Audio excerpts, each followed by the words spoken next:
What's up, everybody, and once again, welcome back to Hands Free Entertainment. Today we're just going to be kind of talking about Dying Light 2. This is not a review or a critique. I have not played the game myself. Honestly, the game looked of interest, but once it released, I heard basically really mixed reviews and even had friends who played the game who essentially suggested that I not spend the money on the game. Now again, I'm not reviewing it or telling anybody not to go spend the money themselves. What I want to talk about here is a claim by the developers for Dying Light 2 about the Xbox Series S. Now the Xbox Series S is the step down, more affordable console than the Xbox Series X. As such, the Xbox Series S is basically locked to 1080p 60 frames. Like, that's kind of the window that it plays in. Like, here you've got high performance, you're gonna have obviously next gen looking graphics and effects, possibility for ray tracing in games, but you're not going to be able to play these games at 4K. They're going to be 1080p, and the benefit to that is, though, these games should be also running at 60 frames per second. The machine is pretty powerful for being the quote-unquote budget console. Now basically what we've got is some people have complained to the developers of Dying Light, saying, complaining about motion sickness and 30 FPS, and the lead developer for the game basically said that the GPU is holding them back. Now I'm reading through an article here on GameRanks, and I'll post a link in the description below, but basically, to quote them, it says, "Users on social media haven't quite believed the claim that it's the Series S GPU holding Dying Light 2 back. The post about Smektala's tweet in the Xbox Series S subreddit hasn't gone down well. Series S gamers are blaming Dying Light 2's developer, Techland, for not optimizing the game properly. Gamers have pointed to the game only running at 1080p in order to hit 60 FPS on the Xbox Series X and PS5 as proof. It's true that most new games on the Xbox Series X and PS5 are able to achieve 60 FPS at much higher resolutions. Typically, visuals will be sacrificed in the same way, or in some way, while still playing at 4K or close to it in order to achieve 60 FPS, similar to lowering the settings slightly on PC to boost FPS.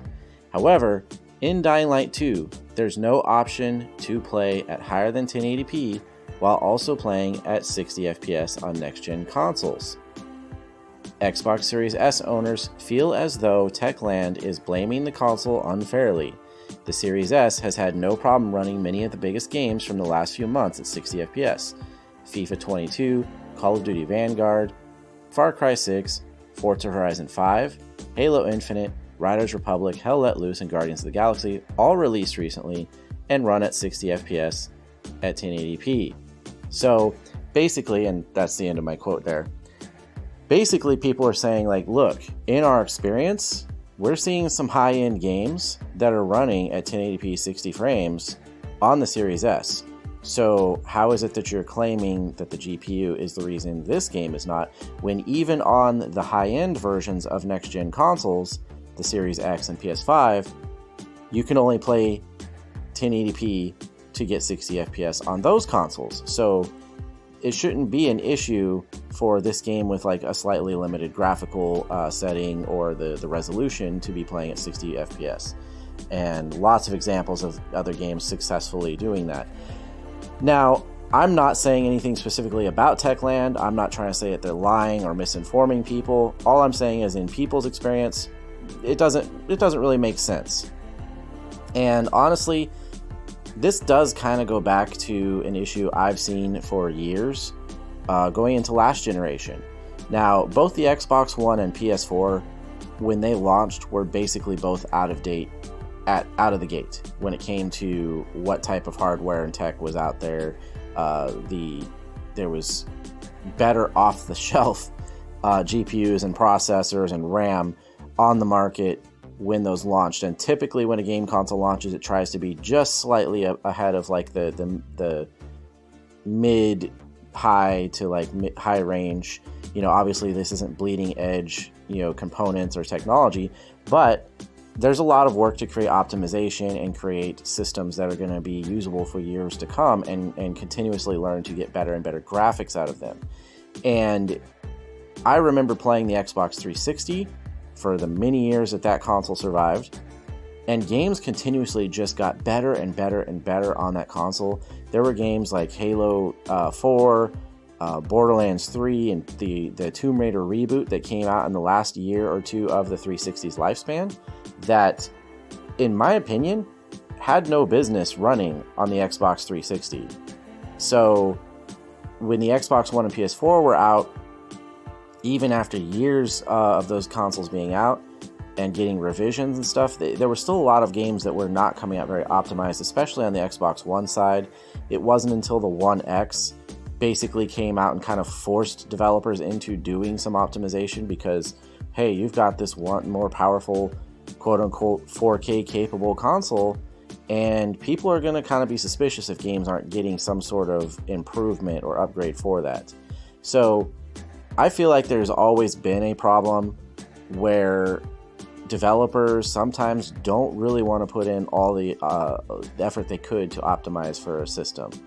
And again, I'm not saying that's what Techland has done here. However, it could just be that they put in as much work as they could for, say, the Series X and PS5, but didn't really look at, like, what can we do for the next level down when it comes to the Series S.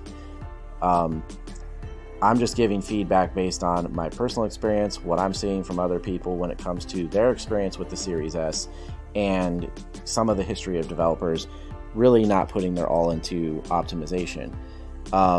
Now, what I will say is, maybe we do hit a point here, just to throw something on the other side of the argument, maybe we do hit a point here where the Series S does kind of reach its limit, you know? Obviously, it was designed at the same time as the Series X and should be as capable as it's supposed to be for as long as the Series X. But maybe in the next year or two, probably not the next year, maybe 2 years down the line, considering supply issues, shortages, and all that kind of thing that we're dealing with, when these things, if they start to clear up a little bit and the market settles, I mean, these consoles are selling like even with shortages, they're selling ridiculously well. Both the Xbox and PS5 are selling well beyond what their predecessors sold, both breaking sales records for the companies. So we could be looking at in a couple of years seeing revisions to this hardware, or where maybe on the Xbox side, because they do want to have this lower tier and upper tier, maybe we see what is the Series X hardware drops down in price or gets a revision to like an X Slim of some sort, and the S basically goes away.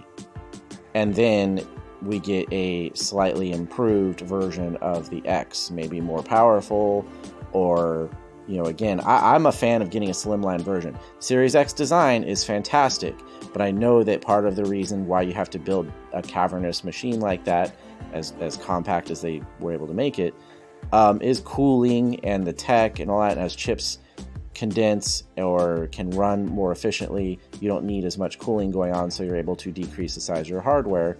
It's also cheaper. So it would not surprise me if in a couple years we hit a point where the Series S is kind of at the end of its range, what it's capable of, and maybe it gets discontinued and the Series X hardware becomes like the cheaper model or gets a slim model, and then there's a more optimized, you know, higher end model as well for that.